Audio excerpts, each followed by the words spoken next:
रामपुर नाम के एक छोटे से गांव में सोहन अपनी पत्नी दिव्या के साथ रहता था।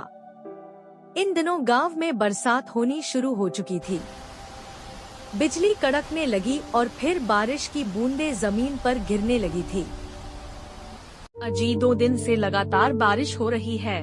ना तो धूप निकली है और ना ही कुछ सूखी चीज बची है। अगर ऐसी ही बारिश पड़ती रही तो हमारे पास खाने को कुछ भी नहीं बचेगा। तू तो ठीक कह रही है। वैसे भी तू समझदार है। अब हम करें भी तो क्या करें? खेत पूरी बारिश में डूब चुके हैं और अनाज भी सारा भीग गया है। हमारे पास थोड़ा सा राशन है, वह भी खत्म हो गया है। लकड़ी भी गीली हो चुकी है और चूल्हा भी बारिश की वजह से टूट गया है। और तूने सुना कि राजू काका कह रहे थे कि बारिश कम से कम 10 दिन और चलेगी। न रास्ता खुलेगा, न ही बाहर से कुछ सामान ला सकते हैं। अजी ऐसा मत कहो।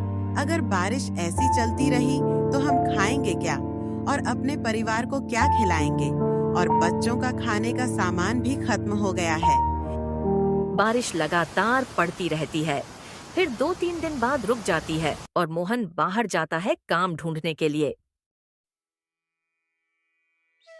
मालिक, अगर आपके पास कुछ काम हो तो बताएं।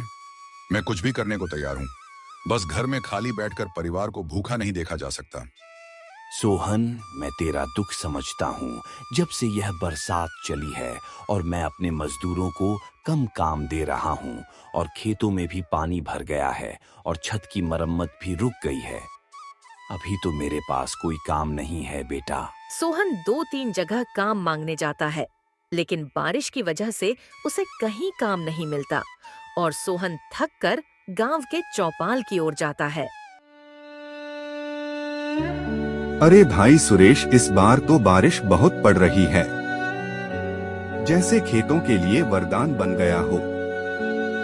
बिल्कुल रामू भाई, बारिश पड़नी भी चाहिए। अगर ये ना हो तो गर्मी जान निकाल लेती पिछले साल तो। ये जून में हालत खराब हो गई थी। सही कह रहे हो सुरेश, इस बार तो मौसम जल्दी बदल गया। अगर इस तरह 12 दिन और पड़ जाए तो फसल भी सही हो जाए और गर्मी भी भाग जाए।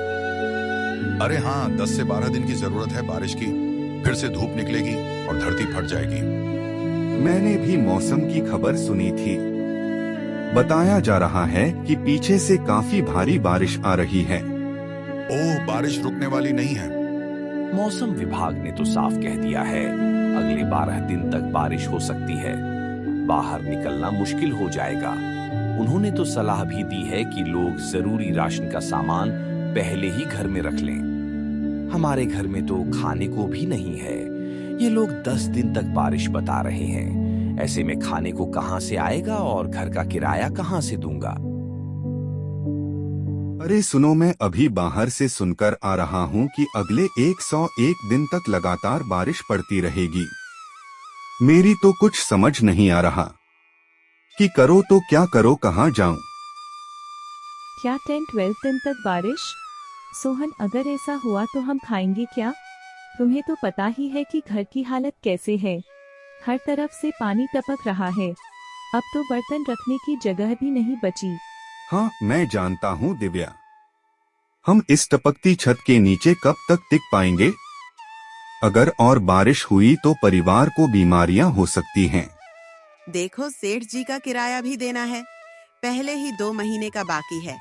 अगर ऐसी ही हालत रही तो हम किराया कहाँ से भरेंगे? वह तो सुनता भी नहीं। मेरी भी समझ में नहीं आ रहा।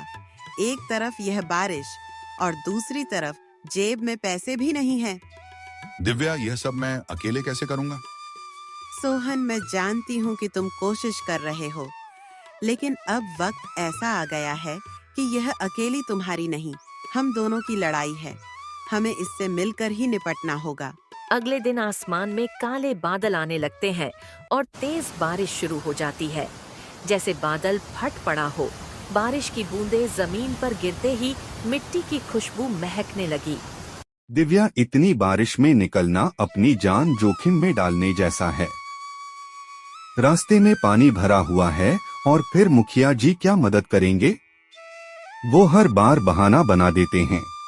सोहन, तुम्हें जाना ही होगा। यह वक्त बहाने का नहीं है।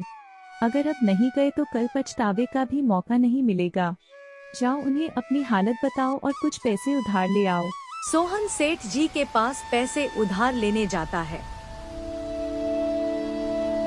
मुखिया जी। अरे सोहन, इतनी बारिश में यहाँ कैसे? वो भी मेरे घर के बाहर, क्या कोई जरूरी बात है? मुखिया जी, इस बारिश ने तो मेरा जीना ही हराम कर दिया है। छत से लगातार बारिश टपक रहा है, जैसे घर के अंदर बाढ़ आ गई हो।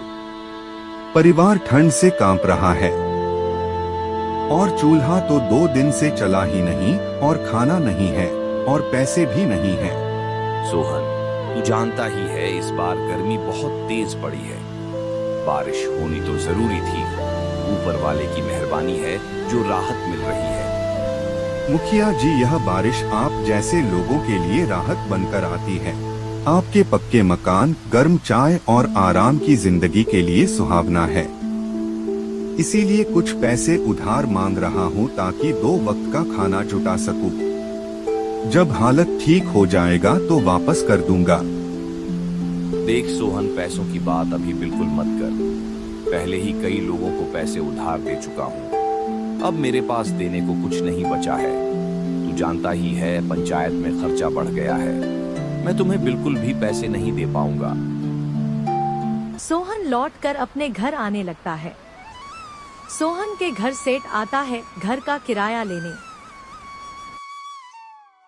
सुनो दिव्या, मुझे अपने घर का किराया चाहिए। पहले ही 2 महीने का ज्यादा ये हो चुका है और अब बर्दाश्त नहीं करूंगा।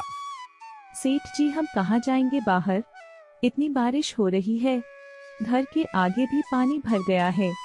हमारे पास इस वक्त कुछ नहीं है, हम पर ऐसा अन्याय मत कीजिए। देखो दिव्या, मुझे बहानों की जरूरत नहीं है। जो भी है किराया मुझे अभी दो, वरना इस घर से बाहर निकल जाओ। सोहन किराया लेने गया है, उसके आते ही हम पूरा पैसा दे देंगे, बस थोड़ा समय दीजिए। दिव्या सोहन को बताती है सेठ ने उन्हें घर से बाहर निकाल दिया है और सेठ ने कुछ सुना भी नहीं और हमें घर से बाहर निकाल दिया। इस तरह सोहन और उसकी पत्नी दिव्या पर बारिश का कहर टूट पड़ा।